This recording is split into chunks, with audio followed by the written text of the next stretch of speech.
ಕಬ್ಬು ಬೆಳೆಗಾರರ ಪ್ರತಿಭಟನೆ ಶುರುವಾಗಿ 2ನೇ ವಾರಕ್ಕೆ ಕಾಲಿಟ್ಟಿದೆ. ಇಷ್ಟಾದರೂ ರೈತರ ಹೋರಾಟ ಮಾತ್ರ ತಣ್ಣಗಾಗ್ತಿಲ್ಲ. ಕಬ್ಬಿನ ಬೆಲೆಗಾಗಿ ರೈತರು ಪಟ್ಟು ಹಿಡಿದ್ರೆ ಇತ್ತ ಸರ್ಕಾರ ಸಭೆ ಮೇಲೆ ಸಭೆ ಮಾಡ್ತಿದೆ. ಅದರಲ್ಲೂ ಇಂದು ಸಕ್ಕರೆ ಕಾರ್ಖಾನೆ ಮಾಲೀಕರ ಸಭೆ ಕರೆದಿದ್ದಾರೆ. ಬೆಳಗ್ಗೆ 11 ಗಂಟೆಗೆ ರೈತರ ಬೇಡಿಕೆ ಬಗ್ಗೆ ಸಭೆ ನಡೆಸಿ ಬಳಿಕ ಮಧ್ಯಾಹ್ನ 1 ಗಂಟೆಗೆ ಬೆಳಗಾವಿ, ಹಾವೇರಿ, ಬಾಗಲಕೋಟೆ, ವಿಜಯಪುರ ರೈತರೊಂದಿಗೆ ಸಿಎಂ ಸಭೆ ನಡೆಸಲಿದ್ದಾರೆ.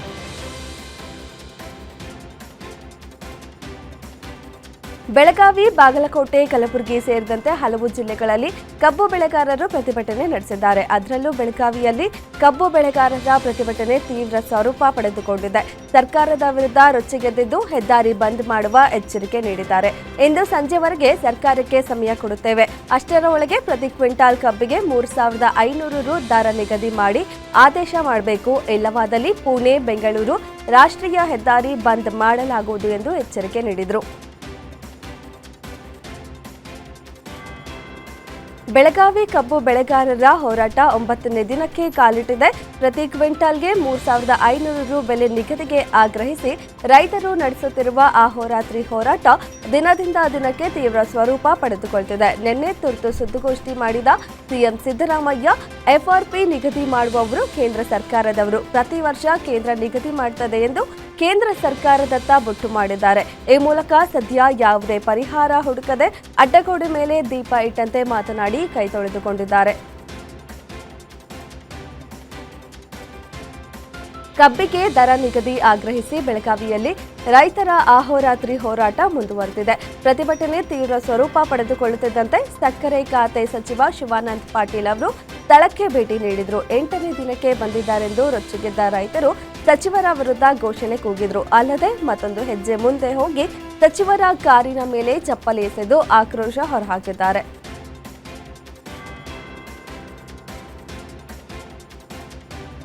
ಸಿಎಂ ಸಿದ್ದರಾಮಯ್ಯ ಕಬ್ಬು ಬೆಳೆಗಾರರ ಸಮಸ್ಯೆ ಬಗ್ಗೆ ಚರ್ಚಿಸಲು ತುರ್ತು ಅವಕಾಶ ಕೋರಿ ಪ್ರಧಾನಿ ನರೇಂದ್ರ ಮೋದಿಗೆ ಪತ್ರ ಬರೆದಿದ್ದಾರೆ. ಉತ್ತರ ಕರ್ನಾಟಕ ಭಾಗದಲ್ಲಿ ಅದರಲ್ಲೂ ಬೆಳಗಾವಿ, ಬಾಗಲಕೋಟೆ, ವಿಜಯಪುರ, ವಿಜಯನಗರ, ಬೀದರ್, ಬಾಗಲಕೋಟೆ, ಗದಗ, ಹುಬ್ಬಳ್ಳಿ, ಧಾರವಾಡ ಮತ್ತು ಹಾವೇರಿ ಜಿಲ್ಲೆಗಳಲ್ಲಿ ಕಬ್ಬು ಬೆಳೆಗಾರರು ನಡೆಸುತ್ತಿರುವ ಪ್ರತಿಭಟನೆ ತೀವ್ರ ಸ್ವರೂಪ ಪಡೆದುಕೊಂಡಿದೆ. ಈ ಗಂಭೀರ ಸಮಸ್ಯೆ ಬಗ್ಗೆ ನಿಮ್ಮೊಂದಿಗೆ ಚರ್ಚಿಸಲು ತುರ್ತು ಅವಕಾಶ ಕೋರಿ ಪತ್ರ ಬರೆದಿದ್ದಾರೆ. ಕಬ್ಬಿಗೆ ಬೆಂಬಲ ಬೆಲೆ ನಿಗದಿ ಮಾಡುವಂತೆ ಆಗ್ರಹಿಸಿ ಕಲಬುರಗಿ ಜಿಲ್ಲೆಯ ಚಿಂಚೋಳಿ ಪಟ್ಟಣದಲ್ಲಿ ಪ್ರತಿಭಟನೆ ನಡೆಸಲಾಯಿತು. ಚಿಂಚೋಳಿ ತಹಶೀಲ್ದಾರ್ ಕಚೇರಿಯ ಮುಂಭಾಗದಲ್ಲಿ ಪ್ರತಿಭಟನೆ ನಡೆಸಿದ ರೈತರು ಪ್ರತಿ ಟನ್ ಕಬ್ಬಿಗೆ 3,500 ಬೆಂಬಲ ಬೆಲೆ ನೀಡುವಂತೆ ಆಗ್ರಹಿಸಿ ಸಕ್ಕರೆ ಸಚಿವ ಶಿವಾನಂದ ಪಾಟೀಲ್ ಅವರ ಅಣುಕು ಶವಯಾತ್ರೆ ಮಾಡುವ ಮೂಲಕ ಆಕ್ರೋಶ ಹೊರಹಾಕಿದರು.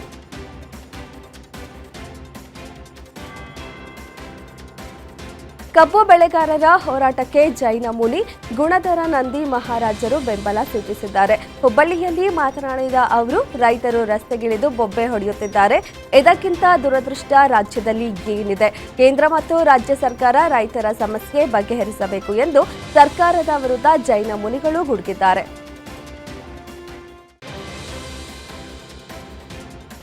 ವಿಜಯಪುರದಲ್ಲಿ ಕಬ್ಬು ಬೆಳೆಗಾರರ ಹೋರಾಟ ತೀವ್ರಗೊಂಡಿದೆ. ಇನ್ನು ಗ್ಯಾರಂಟಿ ನ್ಯೂಸ್ ಜೊತೆ ಮಾತನಾಡಿದ ರೈತರು, ನ್ಯಾಯ ಸಿಗುವವರೆಗೂ ನಮ್ಮ ಹೋರಾಟ ನಿಲ್ಲಲ್ಲ. ಇಂದು ನಾವು ಯಾವುದೇ ರಸ್ತೆ ತಡೆ ಬಂದ್ ಮಾಡಲ್ಲ. ರಾಜ್ಯ ಸರ್ಕಾರದ ನಿಲುವಿನ ಮೇಲೆ ನಮ್ಮ ಹೋರಾಟ ಎಂದು ಗ್ಯಾರಂಟಿ ನ್ಯೂಸ್ಗೆ ರೈತರು ಸ್ಪಷ್ಟನೆ ನೀಡಿದ್ದಾರೆ. ನವೆಂಬರ್ ಕ್ರಾಂತಿಯ ಊಹಾಪೋಹಗಳು ಹೆಚ್ಚುತ್ತಿರುವ ಬೆನ್ನಲ್ಲೇ ಉಪಮುಖ್ಯಮಂತ್ರಿ ಡಿಕೆ ಶಿವಕುಮಾರ್ ಅವರ ದೆಹಲಿ ಭೇಟಿ ಕುತೂಹಲಕ್ಕೆ ಕಾರಣವಾಗಿದೆ. ಆದರೆ ಈ ಕುರಿತು ಸ್ಪಷ್ಟನೆ ನೀಡಿರುವ ಅವರು, ದೆಹಲಿಯಲ್ಲಿ ಹೈಕಮಾಂಡ್ ನಾಯಕರನ್ನ ಭೇಟಿ ಮಾಡಿಲ್ಲ, ಮಾಡುತ್ತಲೂ ಇಲ್ಲ ಎಂದು ತಿಳಿಸಿದ್ದಾರೆ. ಎಲ್ಲ ಸುಳ್ಳು, ನಾನು ಯಾರನ್ನ ಭೇಟಿ ಮಾಡಿಲ್ಲ, ಭೇಟಿ ಮಾಡೋದೂ ಇಲ್ಲ ಎಂದು ಅವರು ಖಡಾಖಂಡಿತವಾಗಿ ಹೇಳಿದ್ದಾರೆ.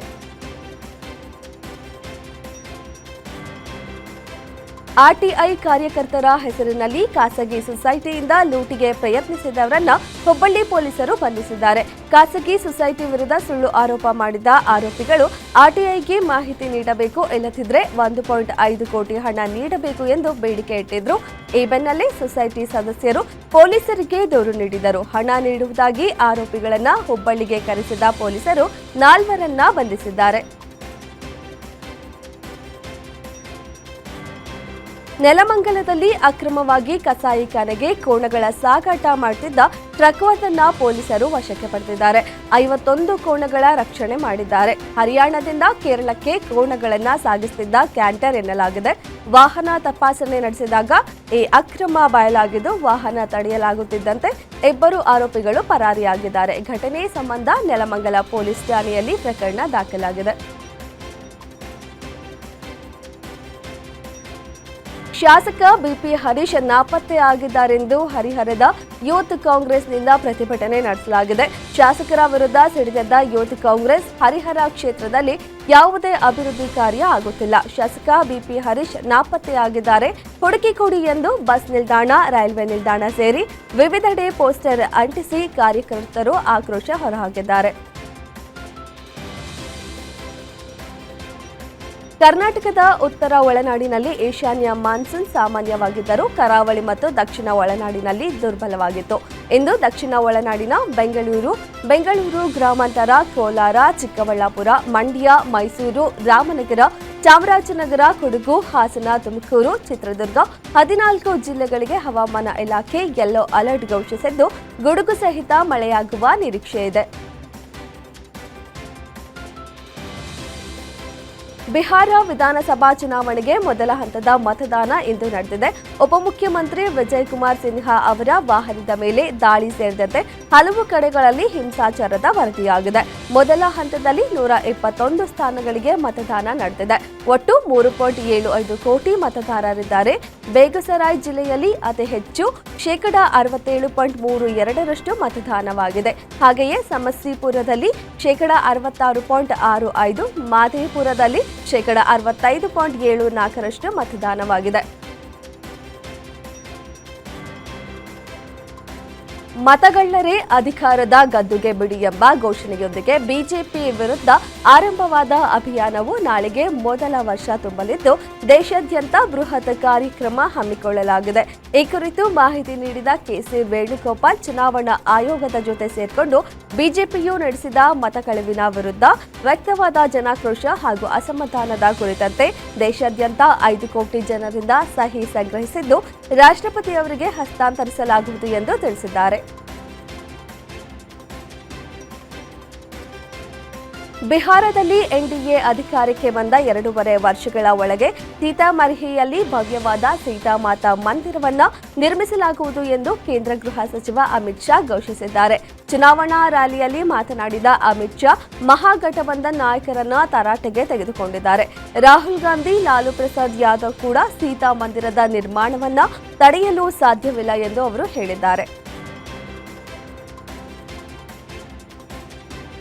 ಸೈನಿಕರ ಜಾತಿ ಧರ್ಮ ತಿಳಿಯಲು ಮುಂದಾಗಿರುವ ಕಾಂಗ್ರೆಸ್ ನಾಯಕ ರಾಹುಲ್ ಗಾಂಧಿಯವರಿಗೆ ನಾಚಿಕೆಯಾಗಬೇಕು ಎಂದು ಕೇಂದ್ರ ಗೃಹ ಸಚಿವ ಅಮಿತ್ ಶಾ ವಾಗ್ದಾಳಿ ನಡೆಸಿದ್ದಾರೆ.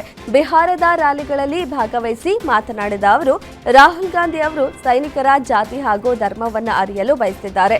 ನಾವು ಯೋಧರನ್ನ ಜಾತಿ ಧರ್ಮದ ಆಧಾರದ ಮೇಲೆ ತಾರತಮ್ಯ ಮಾಡ್ತಿಲ್ಲ ಎಂದು ಹೇಳಿದ್ದಾರೆ.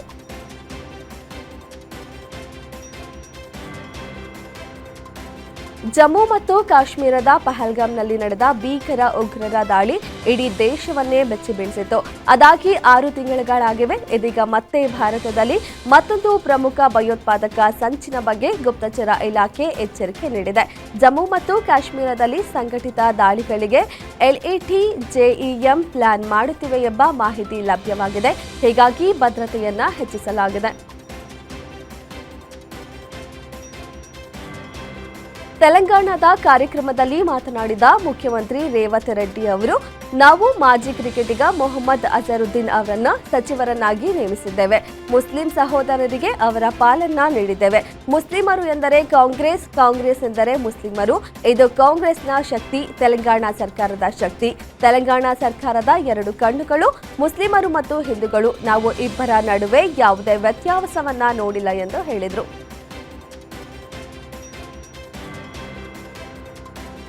ನಟಿ ಶಿಲ್ಪಾ ಶೆಟ್ಟಿ, ರಾಜ್ ಕುಂದ್ರಾ ದಂಪತಿ ಎದುರಿಸುತ್ತಿರುವ 60 ಕೋಟಿ ರು ವಂಚನೆ ಪ್ರಕರಣಕ್ಕೆ ಸಂಬಂಧಿಸಿದಂತೆ ಕುಂದ್ರಾ ಒಡೆತನದ ಬೆಸ್ಟ್ ಡೀಲ್ ಪ್ರೈವೇಟ್ ಲಿಮಿಟೆಡ್ನ 4 ಉದ್ಯೋಗಿಗಳಿಗೆ ವಿಚಾರಣೆಗೆ ಹಾಜರಾಗುವಂತೆ ಮುಂಬೈ ಪೊಲೀಸರ ಆರ್ಥಿಕ ಅಪರಾಧಗಳ ವಿಭಾಗ ಸಮನ್ಸ್ ಜಾರಿ ಮಾಡಿದೆ.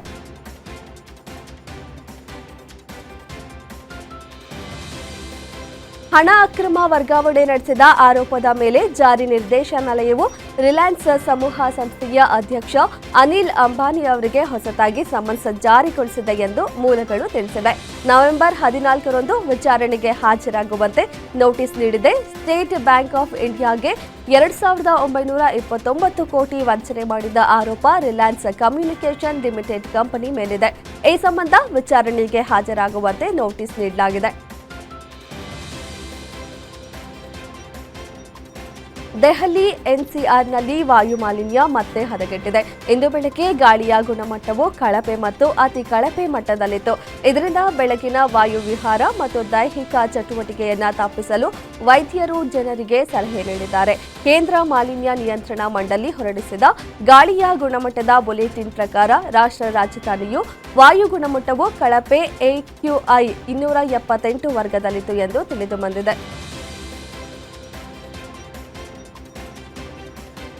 ಮಾದಕ ವಸ್ತುಗಳ ಹಣಕಾಸು ಜಾಲಗಳನ್ನು ನಿಗ್ರಹಿಸುವ ನಿಟ್ಟಿನಲ್ಲಿ ಮಾಜಿ ಸಚಿವ ಜತೀಂದರ್ ಸಿಂಗ್ ಅಲಿಯಾಸ್ ಬಾಬು ಸಿಂಗ್ ಅವರ ಮನೆ ಸೇರಿದಂತೆ ಹಲವು ಸ್ಥಳಗಳ ಮೇಲೆ ಜಾರಿ ನಿರ್ದೇಶನಾಲಯವು ದಾಳಿ ನಡೆಸಿದೆ.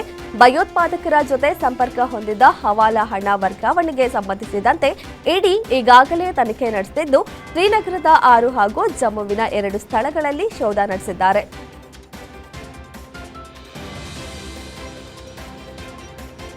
ಆಂಧ್ರಪ್ರದೇಶದ ಬಾಪಟ್ಲ ಎಂಬಲ್ಲಿ ಭೀಕರ ರಸ್ತೆ ಅಪಘಾತ ನಡೆದಿದೆ. ಈ ಘಟನೆಯಲ್ಲಿ ಯುವಕರಿಬ್ಬರು ಪ್ರಾಣ ಕಳೆದುಕೊಂಡಿದ್ದು, ಅಪಘಾತದ ವಿಡಿಯೋ ಸಿಸಿಟಿವಿಯಲ್ಲಿ ಸೆರೆಯಾಗಿದೆ. ಇದೀಗ ಸೋಷಿಯಲ್ ಮೀಡಿಯಾದಲ್ಲಿ ವಿಡಿಯೋ ವೈರಲ್ ಆಗಿದೆ. ರಾತ್ರಿ ವೇಳೆ ಬೈಕ್ ಸವಾರ ವೇಗವಾಗಿ ಬಂದು ಲಾರಿಗೆ ಡಿಕ್ಕಿ ಹೊಡೆದಿದ್ದಾನೆ. ತಕ್ಷಣ ಸ್ಥಳೀಯರು ಸ್ಥಳಕ್ಕೆ ಧಾವಿಸಿ ಯುವಕರಿಬ್ಬರನ್ನ ಆಸ್ಪತ್ರೆಗೆ ದಾಖಲಿಸಿದ್ದಾರೆ. ಆದರೆ ಸ್ಥಳದಲ್ಲೇ ಯುವಕರು ಸಾವನ್ನಪ್ಪಿದ್ದಾರೆ.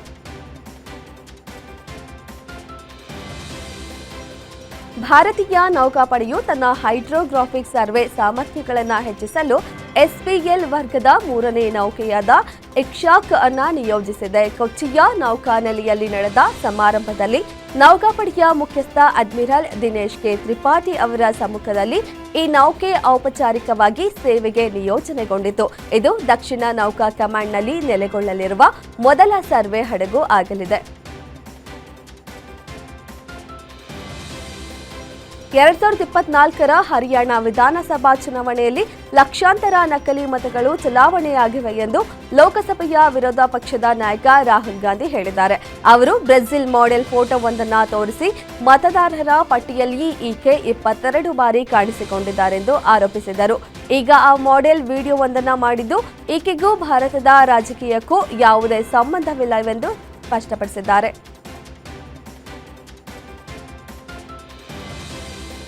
ಸಿಖ್ ಧರ್ಮದ ಸಂಸ್ಥಾಪಕ ಗುರುನಾನಕ್ ಅವರ 556ನೇ ಜನ್ಮದಿನಾಚರಣೆ ಹಿನ್ನೆಲೆ ಗುರುನಾನಕ್ ಜನ್ಮಸ್ಥಳವಾದ ನಂಕಾನಾ ಸಾಹಿಬ್ಗೆ ಪ್ರಯಾಣಿಸುವ ಯಾತ್ರಿಕರ ಗುಂಪಿನಲ್ಲಿದ್ದ 14 ಭಾರತೀಯ ಹಿಂದೂಗಳಿಗೆ ಪಾಕಿಸ್ತಾನದಲ್ಲಿ ಪ್ರವೇಶ ನಿರಾಕರಿಸಲಾಗಿದೆ. ಪಾಕಿಸ್ತಾನದ ಅಧಿಕಾರಿಗಳು ಅವರು ಸಿಖ್ಖರಲ್ಲ, ಹಿಂದೂಗಳು ಎಂಬ ಕಾರಣಕ್ಕೆ ಪ್ರವೇಶವನ್ನ ನಿರಾಕರಿಸಿ ವಾಪಸ್ ಕಳುಹಿಸಿದ್ದಾರೆ. ಅಫ್ಘಾನಿಸ್ತಾನದ ತಾಲಿಬಾನ್ ಪಾಕಿಸ್ತಾನದ ಮೇಲೆ ದಾಳಿ ನಡೆಸಿದ್ದು, ಈ ಎರಡೂ ದೇಶಗಳ ನಡುವಿನ ದಾಳಿಯನ್ನ ನಿಲ್ಲಿಸಿ ಕದನ ವಿರಾಮ ಘೋಷಿಸಲು ಟರ್ಕಿಯಲ್ಲಿ ಶಾಂತಿ ಮಾತುಕತೆ ನಡೆದಿದೆ. ಆದರೂ ನಿಯತ್ತಿಲ್ಲದ ಪಾಕಿಸ್ತಾನ ಕದನ ವಿರಾಮವನ್ನ ಉಲ್ಲಂಘಿಸಿ ಅಫ್ಘಾನಿಸ್ತಾನದ ಮೇಲೆ ಮತ್ತೆ ದಾಳಿ ನಡೆಸಿದೆ. ಈ ಮೂಲಕ ಮತ್ತೊಮ್ಮೆ ತನ್ನ ಕುತಂತ್ರ ಬುದ್ಧಿಯನ್ನ ಜಗತ್ತಿನ ಮುಂದೆ ತಾನೇ ಬಯಲು ಮಾಡಿಕೊಂಡಿದೆ.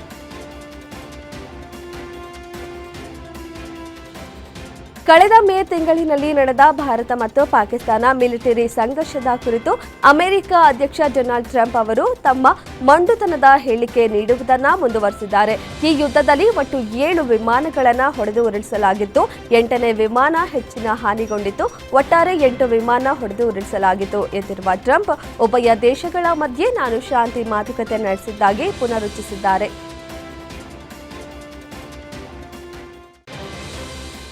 ಸ್ವದೇಶ ಮತ್ತು ವಿದೇಶಗಳಲ್ಲಿ ನಿಧಾನಕ್ಕೆ ತನ್ನ ಪ್ರಾಬಲ್ಯ ವಿಸ್ತರಿಸಿಕೊಳ್ಳುತ್ತಿರುವ ಪಾಕ್ ಸೇನಾ ಮುಖ್ಯಸ್ಥ ಫೀಲ್ಡ್ ಮಾರ್ಷಲ್ ಜನರಲ್ ಆಸಿಮ್ ಮುನೀರ್ಗಾಗಿ ಪ್ರಧಾನಿ ಶಹಬಾಜ್ ಶರೀಫ್ ಸರ್ಕಾರ ಸಂವಿಧಾನವನ್ನೇ ತಿದ್ದುಪಡಿ ಮಾಡಲು ಮುಂದಾಗಿದೆ. ಇದು ಕಾರ್ಯರೂಪಕ್ಕೆ ಬಂದರೆ ಸೇನಾ ಮುಖ್ಯಸ್ಥಗೆ ಇತಿಹಾಸದಲ್ಲಿಯೇ ಕಂಡು ಕೇಳರಿಯದ ಅಧ್ಯಕ್ಷರಿಗಿಂತಲೂ ಹೆಚ್ಚಿನ ಅಧಿಕಾರ ನೀಡಲು ನಿರ್ಧರಿಸಿದೆ. ಪಾಕಿಸ್ತಾನ ಆಕ್ರಮಿತ ಕಾಶ್ಮೀರ ಹಿಂಸಾತ್ಮಕ ಅಶಾಂತಿಯಿಂದ ನಲುಗಿದ ವಾರಗಳ ನಂತರ ಈ ಪ್ರದೇಶದಲ್ಲಿ ಮತ್ತೊಂದು ಪ್ರತಿಭಟನೆಯ ಅಲೆ ಆವರಿಸಿದೆ. ಈ ಬಾರಿ ಜನರಲ್ ಝೆಡ್ ನೇತೃತ್ವದಲ್ಲಿ ಬಹುದೊಡ್ಡ ಪ್ರತಿಭಟನೆಗಳು ನಡೆಯುತ್ತವೆ. ಪಾಕ್ ಆಕ್ರಮಿತ ಕಾಶ್ಮೀರದಲ್ಲಿ ಹೆಚ್ಚುತ್ತಿರುವ ಶುಲ್ಕ ಮತ್ತು ಮೌಲ್ಯಮಾಪನ ಪ್ರಕ್ರಿಯೆಯ ವಿರುದ್ಧ ಶಾಂತಿಯುತ ಪ್ರದರ್ಶನವಾಗಿ ಪ್ರಾರಂಭವಾದದ್ದು ಶಹಬಾಜ್ ಷರೀಫ್ ನೇತೃತ್ವದ ಸರ್ಕಾರದ ವಿರುದ್ಧ ಪ್ರತಿಭಟನೆಗಳಿಗಾಗಿ ಮಾರ್ಪಟ್ಟಿದೆ. ಶೈಕ್ಷಣಿಕ ಸುಧಾರಣೆಗಳ ವಿರುದ್ಧ ವಿದ್ಯಾರ್ಥಿಗಳು ಪ್ರತಿಭಟನೆ ನಡೆಸುತ್ತಿದ್ದಾರೆ.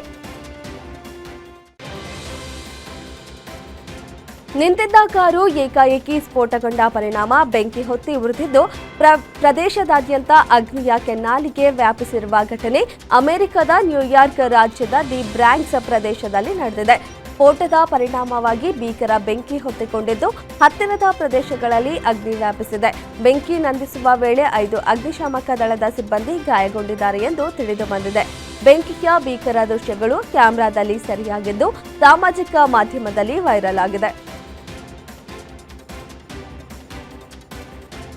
ಅಮೆರಿಕ ಪರಮಾಣು ಪರೀಕ್ಷೆಗಳನ್ನು ಪ್ರಾರಂಭಿಸಲಿದೆ ಎಂದು ಅಮೆರಿಕ ಅಧ್ಯಕ್ಷ ಡೊನಾಲ್ಡ್ ಟ್ರಂಪ್ ಹೇಳಿಕೆ ನೀಡಿರುವ ಬೆನ್ನಲ್ಲೇ ಇದೀಗ ರಷ್ಯಾ ಅಧ್ಯಕ್ಷ ವ್ಲಾಡಿಮಿರ್ ಪುಟಿನ್ ಪರಮಾಣು ಪರೀಕ್ಷೆಗಳನ್ನು ಪುನರಾರಂಭಿಸುವ ಬಗ್ಗೆ ಅಧಿಕಾರಿಗಳಿಗೆ ಸೂಚನೆ ನೀಡಿದ್ದಾರೆ. ತಮ್ಮ ಭದ್ರತಾ ಮಂಡಳಿಯೊಂದಿಗೆ ಸಭೆಯಲ್ಲಿ ಮಾತನಾಡಿದ ಪುಟಿನ್, ಅಮೆರಿಕ ಮೊದಲು ಪರಮಾಣು ಪರೀಕ್ಷೆಗಳನ್ನು ಆರಂಭಿಸಿದರೆ ಮಾತ್ರ ಮಾಸ್ಕೋ ಪರಮಾಣು ಪರೀಕ್ಷೆಗಳನ್ನು ಪುನರಾರಂಭಿಸುತ್ತದೆ ಎಂದು ಹೇಳಿದರು. ದಕ್ಷಿಣ ಆಫ್ರಿಕಾದಲ್ಲಿ ನಡೆಯಲಿರುವ G20 ಶೃಂಗಸಭೆಯಲ್ಲಿ ಭಾಗವಹಿಸುವುದಿಲ್ಲ ಎಂದು ಅಮೆರಿಕ ಅಧ್ಯಕ್ಷ ಡೊನಾಲ್ಡ್ ಟ್ರಂಪ್ ತಿಳಿಸಿದ್ದು, ಪ್ರಮುಖ ಆರ್ಥಿಕತೆಗಳ ಗುಂಪಿನಲ್ಲಿರುವ ದಕ್ಷಿಣ ಆಫ್ರಿಕಾ ದೇಶದ ಸದಸ್ಯತ್ವವನ್ನು ಅವರು ಪ್ರಶ್ನಿಸಿದ್ದಾರೆ. ಈ ಸಭೆಯಲ್ಲಿ ಭಾಗಿಯಾಗದಿರುವ ಕುರಿತು ತಿಳಿಸಿರುವ ಅಮೆರಿಕ ಅಧ್ಯಕ್ಷ ಟ್ರಂಪ್, ನಾನು ಅಲ್ಲಿಗೆ ಹೋಗುವುದಿಲ್ಲ. ದಕ್ಷಿಣ ಆಫ್ರಿಕಾ ಇನ್ಮುಂದೆ G ಶೃಂಗಸಭೆಯಲ್ಲಿ ಇರಬಾರದು. ಕಾರಣ ಅಲ್ಲಿ ನಡೆಯುತ್ತಿರುವುದು ಕೆಟ್ಟ ಬೆಳವಣಿಗೆ. ನಾನು ಅಲ್ಲಿಗೆ ಹೋಗುತ್ತಿಲ್ಲ. ನಮ್ಮ ದೇಶವು ಸಭೆಯನ್ನ ಪ್ರತಿನಿಧಿಸುವುದಿಲ್ಲ ಎಂದು ಹೇಳಿದರು. ಆಗ್ನೇಯ ಏಷ್ಯಾ ರಾಷ್ಟ್ರವಾದ ಫಿಲಿಪೈನ್ಸ್ನಲ್ಲಿ ಭೀಕರ ಚಂಡಮಾರುತದಿಂದ ನೈಸರ್ಗಿಕ ವಿಕೋಪ ತುತ್ತಾಗಿದೆ. 180 ಕಿಲೋಮೀಟರ್ ವೇಗದಲ್ಲಿ ಬೀಸಿದ ಚಂಡಮಾರುತದಿಂದ ಹಲವು ನಗರಗಳು ತೀವ್ರ ಹಾನಿಗೀಡಾಗಿವೆ. ಈವರೆಗೆ 114 ಮಂದಿ ಸಾವಿಗೀಡಾಗಿದ್ದಾರೆ, 106 ಮಂದಿ ಕಾಣೆಯಾಗಿದ್ದಾರೆ. ಇದರಿಂದ ಅಲ್ಲಿನ ಸರ್ಕಾರ ರಾಷ್ಟ್ರೀಯ ತುರ್ತು ಪರಿಸ್ಥಿತಿ ಘೋಷಿಸಿದೆ. ಅಮೆರಿಕದ ನ್ಯೂಯಾರ್ಕ್ನ ನೂತನ ಮೇಯರ್ ಆಗಿ ಜೋಹ್ರಾನ್ ಕ್ವಾಮೆ ಮಮ್ದಾನಿ ಚುನಾಯಿತರಾದರು. ಐತಿಹಾಸಿಕ ಗೆಲುವಿನ ನಂತರ ತಮ್ಮ ಮೊದಲ ದಿನವನ್ನು ಜನಸಾಮಾನ್ಯರೊಂದಿಗೆ ಆತ್ಮೀಯ ಸಂವಾದ ಮತ್ತು ಸರಳ ಜೀವನ ಶೈಲಿಯನ್ನು ಅನುಸರಿಸುವ ಮೂಲಕ ಗಮನ ಸೆಳೆದಿದ್ದಾರೆ. ಡೆಮಾಕ್ರಾಟ್ ಫೈರ್ ಬ್ರ್ಯಾಂಡ್ ಅಲೆಕ್ಸಾಂಡ್ರಿಯಾ ಒಕಾಸಿಯೋ-ಕೊರ್ಟೆಜ್ ಅವರೊಂದಿಗೆ ಭಾರತೀಯ ಭೋಜನದೊಂದಿಗೆ ತಮ್ಮ ಮೊದಲ ದಿನವನ್ನು ಪ್ರಾರಂಭಿಸಿದ್ದಾರೆ. 74ನೇ ಮಿಸ್ ಯೂನಿವರ್ಸ್ ಸ್ಪರ್ಧೆಯ ಆರಂಭದಲ್ಲೇ ದೊಡ್ಡ ಹೈ ಡ್ರಾಮಾ ನಡೆದಿದೆ. ಸ್ಪರ್ಧಿಗಳು ಮತ್ತು ಆಯೋಜಕರ ನಡುವಿನ ಗೊಂದಲಗಳಿಂದ ಸ್ಪರ್ಧೆಯನ್ನೇ ಮುಂದೂಡುವ ಪರಿಸ್ಥಿತಿ ಬಂದಿದೆ. ಮಿಸ್ ಯೂನಿವರ್ಸ್ ಸ್ಪರ್ಧೆಯು ಔಪಚಾರಿಕ ಉದ್ಘಾಟನಾ ಕಾರ್ಯಕ್ರಮವಾದ ಸ್ಟಾಶಿಂಗ್ ಸೆರೆಮನಿ ಆರಂಭವಾಗುವ ಮುನ್ನವೇ ಸ್ಪರ್ಧಿಗಳು ಮತ್ತು ಆಯೋಜಕರಾದ ಮಿಸ್ ಯೂನಿವರ್ಸ್ ಥಾಯ್ಲೆಂಡ್ನ ರಾಷ್ಟ್ರೀಯ ನಿರ್ದೇಶಕ ನವಾತ್ ಇತ್ಸರಾಗಿಸ್ಟಿಲ್ ನಡುವೆ ತೀವ್ರ ಮಾತಿನ ಚಕಮಕಿ ನಡೆದಿದೆ. ಇದರಿಂದ ಆಕ್ರೋಶಗೊಂಡ ಸ್ಪರ್ಧಿಗಳು ಸಭೆಯಿಂದ ಹೊರನಡೆದ ಪ್ರಸಂಗವೂ ನಡೆದಿದೆ. ಮೆಕ್ಸಿಕೋ ದೇಶದ ಅಧ್ಯಕ್ಷೆಗೆ ಯುವಕನೋರ್ವ ಲೈಂಗಿಕ ಕಿರುಕುಳ ನೀಡಿದ ಆಘಾತಕಾರಿ ಘಟನೆ ನಡೆದಿದೆ. ಮೆಕ್ಸಿಕೋ ನಗರದ ಐತಿಹಾಸಿಕ ನಗರ ಕೇಂದ್ರದ ಬೀದಿಯಲ್ಲಿ ಮೆಕ್ಸಿಕೋ ಅಧ್ಯಕ್ಷೆ ಕ್ಲೌಡಿಯಾ ಶೀನ್ಬಾಮ್ ನಾಗರಿಕರನ್ನ ಸ್ವಾಗತಿಸುತ್ತಾ ಅವರೊಂದಿಗೆ ಮಾತನಾಡುತ್ತಿದ್ದಾಗ ಕುಡಿದ ಮತ್ತಿನಲ್ಲಿದ್ದ ವ್ಯಕ್ತಿಯೊಬ್ಬ ಹಿಂದಿನಿಂದ ಬಂದು ಅಧ್ಯಕ್ಷೆ ಕ್ಲೌಡಿಯಾ ಭುಜದ ಮೇಲೆ ಒಂದು ಕೈ ಇಟ್ಟು ಆಕೆಯ ಕುತ್ತಿಗೆ ಮುತ್ತಿಕ್ಕಲು ಪ್ರಯತ್ನಿಸಿದ್ದಾನೆ. ಅಲ್ಲದೆ 2 ಕೈಗಳಿಂದ ಆಕೆಯ ದೇಹವನ್ನ ಹಿಂದಿನಿಂದ ಮುಟ್ಟಲು ಪ್ರಯತ್ನಿಸಿದ್ದಾನೆ. ಹಿಜ್ಬುಲ್ಲಾದ ನಿರ್ಮಾಣ ಘಟಕದ ಸದಸ್ಯರನ್ನ ಗುರಿಯಾಗಿಸಿ ದಕ್ಷಿಣ ಲೆಬನಾನ್ನ ತೈರ್ ಪ್ರದೇಶದಲ್ಲಿ ವಾಯುದಾಳಿ ನಡೆಸಿರುವುದಾಗಿ ಇಸ್ರೇಲ್ ಸೇನೆ ಗುರುವಾರ ತಿಳಿಸಿದೆ. ಹಿಜ್ಬುಲ್ಲಾದ ನಿರ್ಮಾಣ ಘಟಕದ ಸದಸ್ಯರು ಸೇನಾ ಮೂಲ ಸೌಕರ್ಯವನ್ನು ನಿರ್ಮಿಸಲು ಪ್ರಯತ್ನಿಸಿದ್ದಾರೆ ಎಂದು ಅದು ಆರೋಪಿಸಿದೆ. ಇಸ್ರೇಲ್ ದೇಶದ ಭೂಭಾಗಕ್ಕೆ ಎದುರಾಗುವ ಯಾವುದೇ ಬೆದರಿಕೆಯನ್ನ ನಿವಾರಿಸಲು ಇಸ್ರೇಲಿ ಪಡೆಗಳು ಕಾರ್ಯಾಚರಣೆಯನ್ನ ಮುಂದುವರಿಸುತ್ತಿವೆ ಎಂದು ಇಸ್ರೇಲಿ ಸೇನೆ ತಿಳಿಸಿದೆ. ಐತಿಹಾಸಿಕ ಏಕದಿನ ವಿಶ್ವಕಪ್ ಗೆಲುವಿನ ನಂತರ ಪ್ರಧಾನಿ ಮೋದಿ ಲೋಕ ಕಲ್ಯಾಣ ಮಾರ್ಗದಲ್ಲಿರುವ ತಮ್ಮ ಅಧಿಕೃತ ನಿವಾಸದಲ್ಲಿ ಭಾರತೀಯ ಮಹಿಳಾ ಕ್ರಿಕೆಟ್ ತಂಡವನ್ನ ಭೇಟಿಯಾದರು. ಸಂವಾದದ ಸಮಯದಲ್ಲಿ ಹರ್ಲೀನ್ ಡಿಯೋಲ್ ಅವರು ಪ್ರಧಾನಿ ಮೋದಿಯವರಿಗೆ ಅವರ ಚರ್ಮದ ಆರೈಕೆ ದಿನಚರಿಯ ಬಗ್ಗೆ ಒಂದು ಹಾಸ್ಯಮಯ ಪ್ರಶ್ನೆಯೊಂದನ್ನು ಕೇಳಿದ್ದಾರೆ. ಚರ್ಮದ ಆರೈಕೆಯ ಕುರಿತು ಮೋದಿ ತಾನು ಯಾವುದೇ ರೀತಿಯ ಸ್ಕಿನ್ ಕೇರ್ ರುಟೀನ್ ಮಾಡುವುದಿಲ್ಲ ಎಂದು ಹೇಳಿದ್ದಾರೆ. ಮಹಿಳಾ ಏಕದಿನ ವಿಶ್ವಕಪ್ ಟೂರ್ನಿಯಲ್ಲಿ ಮೊಟ್ಟಮೊದಲ ಬಾರಿಗೆ ಚಾಂಪಿಯನ್ ಪಟ್ಟಕ್ಕೇರಿದ್ದು ಭಾರತ ತಂಡದ ಆಟಗಾರ್ತಿಯರು ರಾಷ್ಟ್ರಪತಿ ಭವನದಲ್ಲಿ ರಾಷ್ಟ್ರಪತಿ ದ್ರೌಪದಿ ಮುರ್ಮು ಅವರನ್ನ ಭೇಟಿಯಾದರು. ಈ ವೇಳೆ ಎಲ್ಲ ಆಟಗಾರ್ತಿಯರ ಸಹಿಯನ್ನ ಒಳಗೊಂಡ ತಂಡದ ನೀಲಿ ಜರ್ಸಿಯನ್ನ ಮುರ್ಮು ಅವರಿಗೆ ಉಡುಗೊರೆಯಾಗಿ ನೀಡಲಾಯಿತು. ಚೊಚ್ಚಲ ಏಕದಿನ ವಿಶ್ವಕಪ್ ಗೆದ್ದಿರುವ ಭಾರತ ಮಹಿಳಾ ತಂಡ ಸಂತಸದ ಅಲೆಯಲ್ಲಿ ತೇಲಿದೆ. ಇದೆಲ್ಲದರ ನಡುವೆ ತಂಡದ ಉಪನಾಯಕಿ ಸ್ಮೃತಿ ಮಂದಾನಾಗೆ ಮತ್ತೊಂದು ಐಸಿಸಿ ಪ್ರಶಸ್ತಿ ಗೆಲ್ಲುವ ಅವಕಾಶವಿದೆ. ಇಡೀ ವಿಶ್ವಕಪ್ನಲ್ಲಿ ಭಾರತದ ಪರ ಅತಿ ಹೆಚ್ಚು ರನ್ ಗಳಿಸಿದ ಸ್ಮೃತಿ ಮಂದಾನ ಅವರನ್ನ ಐಸಿಸಿ ತಿಂಗಳ ಆಟಗಾರ್ತಿ ಪ್ರಶಸ್ತಿಗೆ ನಾಮನಿರ್ದೇಶನ ಮಾಡಲಾಗಿದೆ.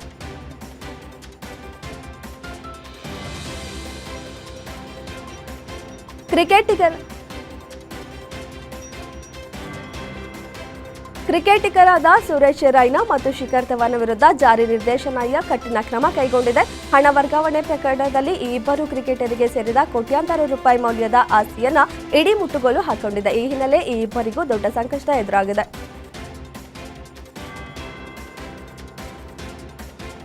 2026ರ ಮಹಿಳಾ ಪ್ರೀಮಿಯರ್ ಲೀಗ್ ಹರಾಜಿಗೂ ಮುನ್ನ ಆಟಗಾರ್ತಿಯರ ರಿಟೆನ್ಷನ್ ಪಟ್ಟಿ ಪ್ರಕಟಗೊಂಡಿದೆ. ಎಲ್ಲ 5 ಫ್ರಾಂಚೈಸಿಗಳು ಉಳಿದುಕೊಂಡ ಆಟಗಾರ್ತಿಯರ ಪಟ್ಟಿಯನ್ನು ಪ್ರಕಟಿಸಿದೆ.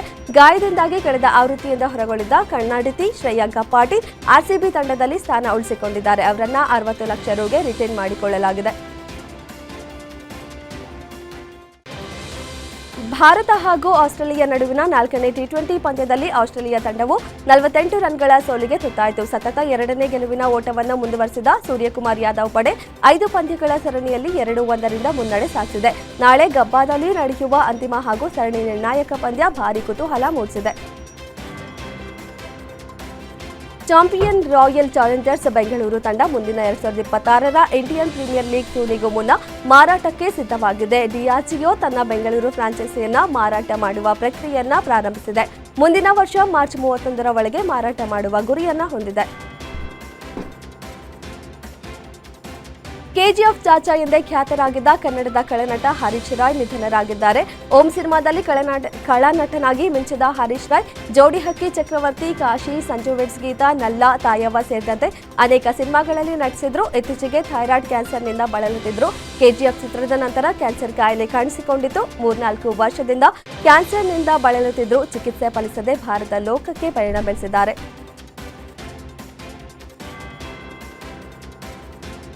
ಪ್ಯಾರಾ ವಿಶ್ವ ಆರ್ಚರಿ ಚಾಂಪಿಯನ್ ಭಾರತದ ಶೀತಲ್ ದೇವಿ ತಮ್ಮ ವೃತ್ತಿ ಜೀವನದಲ್ಲಿ ಮತ್ತೊಂದು ಗಮನಾರ್ಹ ಹೆಜ್ಜೆ ಇಟ್ಟಿದ್ದಾರೆ. ಝೆಡ್ಡಾದಲ್ಲಿ ನಡೆದಿರುವ ಏಷ್ಯಾ ಕಪ್ ಹಂತ 3ನೇ ಹಂತಕ್ಕೆ ಭಾರತೀಯ ಸಮರ್ಥ ಜೂನಿಯರ್ ತಂಡಕ್ಕೆ ಆಯ್ಕೆಯಾದರು. ಪ್ಯಾರಾ ಅಥ್ಲೀಟ್ ಒಬ್ಬರು ಸಮರ್ಥ ಅಂತಾರಾಷ್ಟ್ರೀಯ ಸ್ಪರ್ಧೆಯಲ್ಲಿ ಭಾರತವನ್ನು ಪ್ರತಿನಿಧಿಸಲು ಇದೇ ಮೊದಲ ಬಾರಿ ಆಯ್ಕೆಯಾಗಿದ್ದು, ಅವರ ಆಯ್ಕೆ ಭಾರತೀಯ ಕ್ರೀಡೆಗೆ ಐತಿಹಾಸಿಕ ಕ್ಷಣವಾಗಿದೆ. ಟಾಲಿವುಡ್ನ ಕ್ಯೂಟ್ ಜೋಡಿಗಳಲ್ಲಿ ರಶ್ಮಿಕಾ ಮಂದಣ್ಣ ಮತ್ತು ವಿಜಯ್ ದೇವರಕೊಂಡ ಒಬ್ಬರಾಗಿದ್ದಾರೆ. ಸದ್ಯ ಈ ಜೋಡಿ ಶೀಘ್ರದಲ್ಲೇ ಮದುವೆಯಾಗಲಿದೆ ಎನ್ನುವ ಸುದ್ದಿ ಹಬ್ಬಿದೆ. 4 ತಿಂಗಳ ಹಿಂದೆ ಖಾಸಗಿಯಾಗಿ ನಿಶ್ಚಿತಾರ್ಥ ಮಾಡಿಕೊಂಡ ಈ ಜೋಡಿ ಇದೀಗ ಮದುವೆ ದಿನಾಂಕ ಕೂಡ ಫಿಕ್ಸ್ ಮಾಡಿದ್ದಾರೆ ಎಂದು ಹೇಳಲಾಗುತ್ತಿದೆ. ಬಹುನಿರೀಕ್ಷಿತ ಆಕ್ಷನ್ ಥ್ರಿಲ್ಲರ್ ಮಫ್ತಿ ಪೊಲೀಸ್ ಬಿಡುಗಡೆ ದಿನಾಂಕ ನಿಗದಿಯಾಗಿದೆ. ಇದೇ ತಿಂಗಳ 21ಕ್ಕೆ ವಿಶ್ವಾದ್ಯಂತ ಚಿತ್ರ ತೆರೆಗೆ ಬರಲಿದೆ. ಆಕ್ಷನ್ ಕಿಂಗ್ ಅರ್ಜುನ್ ಸರ್ಜಾ ಹಾಗೂ ಐಶ್ವರ್ಯ ರಾಜೇಶ್ ಮಫ್ತಿ ಪೊಲೀಸ್ ಸಿನಿಮಾದಲ್ಲಿ ಮುಖ್ಯ ಭೂಮಿಕೆಯಲ್ಲಿ ನಟಿಸಿದ್ದಾರೆ. ದಿನೇಶ್ ಲೆಟ್ಟುಮನನ್ ನಿರ್ದೇಶನದ ಚೊಚ್ಚಲ ಚಿತ್ರ ಇದಾಗಿದ್ದು, ಇದೇ ತಿಂಗಳ 21ಕ್ಕೆ ವಿಶ್ವಾದ್ಯಂತ ಚಿತ್ರ ತೆರೆಗೆ ಬರಲಿದೆ.